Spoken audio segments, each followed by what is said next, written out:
This question comes from Chris Freed in Philadelphia.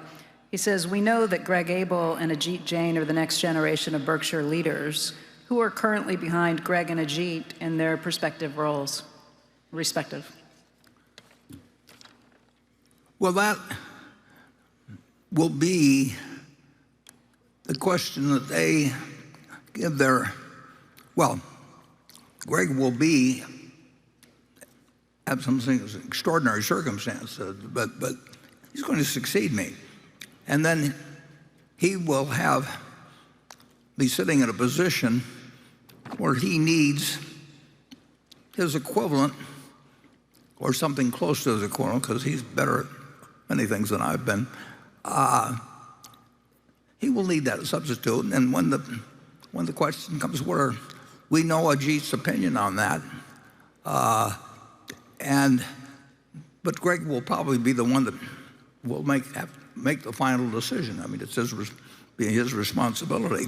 And Ajit will give him his best advice, and I think the odds are very, very, very high that Greg would follow it. So, but those are not easy questions. It isn't like everybody talks about the executive bench and all of that sort of thing, which is baloney. I mean,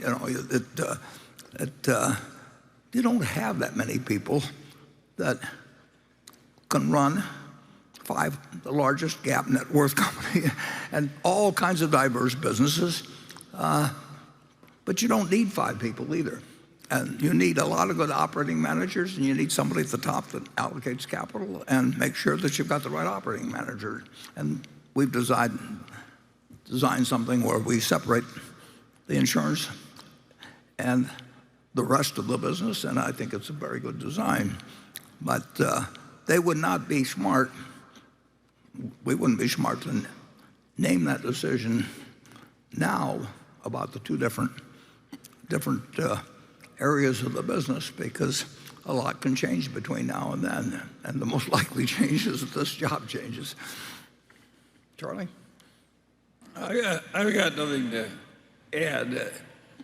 We have a lot of good people that have risen in the Berkshire subsidiaries, and there's a reason why our operations have by and large done better than other big conglomerate companies.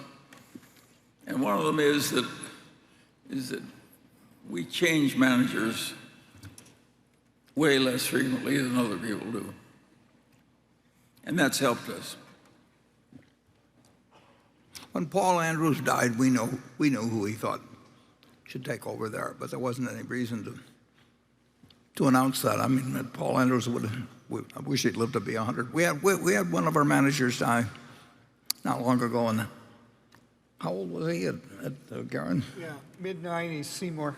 Yeah, Seymour Lichtenstein. And Seymour, I wrote him a letter when he was 80, and I said, I'm glad you're 80, and I'll write you again when you're 90. And I wrote him again when he was 90, and he didn't make it to 100. But he had a terrific fellow following him, and they really managed it jointly to some extent as the years went by. But it's case by case. And the main thing to do is have the right person running the whole place. Okay, station 6.